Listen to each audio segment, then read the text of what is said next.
Hello বন্ধুরা, আমাদের বাসটা জাস্ট এই ছেড়ে দিল। আমরা রওনা দিয়েছি দীঘার উদ্দেশ্যে।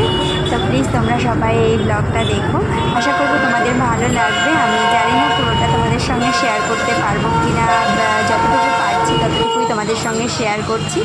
দেখো, এখন আমরা অলমোস্ট কিন্তু দীঘাতে এসে পৌঁছে গেছি, কিন্তু এখানে প্রচণ্ড পরিমাণে বৃষ্টি নামছে। দেখো বাইরে জল পর্যন্ত জায়গায় জায়গায় গর্তগুলোকে জমে গেছে। বাইরে এখনও বেশ ভালো বৃষ্টি নামছে, আমরা বাস থেকে নামতেই পারছি না বৃষ্টির জন্য। আমার অবস্থাটা একদম পুরো পাগলের মতন হয়ে আছে। আর এই যে পুচকে পাচকাগুলো বাস থেকে যেহেতু নামতে পারেনি, এই জন্য আর কি ইয়ে করছে। এটা আমার বড় ননদের জামাই, ওইটা আমার বড় ননদ। বলেছিলাম যে এটা আমার ননদের মেয়ে। হ্যাঁ, আমরা সবাই মিলে বাসের মধ্যে বসেছিলাম আর কি। এখন অলমোস্ট চলে এসেছি হোটেলে। দেখো বাইরের এদিকে না, দেখো মনেই হচ্ছে না যেন বৃষ্টি হয়েছে। কি সুন্দর হয়ে গেল হঠাৎ করে যেন ওয়েদারটা। সত্যি ভগবান আমাদের ওপরে অশেষ কৃপা করেছে। বেড়াতে এসে বৃষ্টি হলে ভালো লাগে বলো? মনটা ভীষণ খারাপ হয়ে গেছিলো যে এমন বৃষ্টি হচ্ছে, কি করে বেরোবো, কি করে ঘুরবো। সত্যি ভীষণ ভালো হয়ে গেছে। দেখো চারিদিকে আমাদের বারান্দা থেকে দেখো বাইরের ভিউটা খুব ভালো।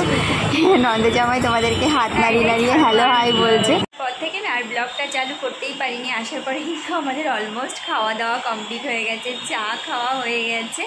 তো দেখো আমার এখনও অবস্থাটা সেই পাগলি পাগলি।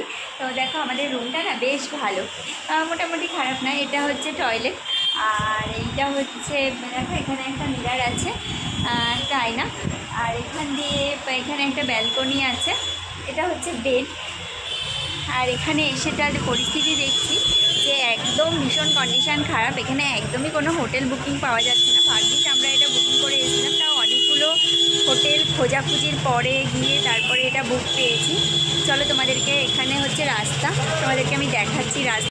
রাস্তা একদমই পুরো রাস্তার ধারে। এখানে রাস্তাটা দেখা যাচ্ছে, ওটা একদম সোজা গেলে হচ্ছে সমুদ্র। ওইখান থেকে না সমুদ্রটা দেখা যাচ্ছে, এমনিতে দেখা যাচ্ছে। আমি হয়তো ক্যামেরাতে তোমাদেরকে দেখাতে পারছি না। আর সামনেটাও বেশ সুন্দর, ফাঁকা খোলামেলা। দেখো কত সুন্দর কৃষ্ণচূড়া ফুল হয়ে আছে, কত সুন্দর লাগছে ভিউটা দেখতে। এখানে তো আমরা তো শহরের দিকে এরকম ধরনের দেখতে পাই না সাধারণত বাড়ির সামনেটায়।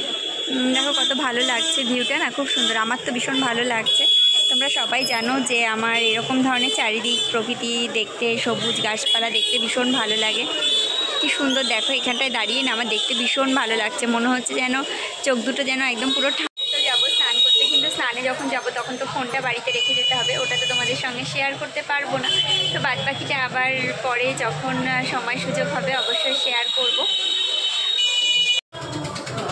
আমার খুব ভালো লাগে এই বিকালবেলা টাইমটাতে যে আকাশ দেখতে। ভালো লাগে না, কিন্তু এইসব জায়গাতে আরও বেশি ভালো লাগে। দেখো ভালো লাগছে চারিদিকটা দিয়ে দেখতে, ওই দিকটা আরও বেশি সুন্দর লাগছে।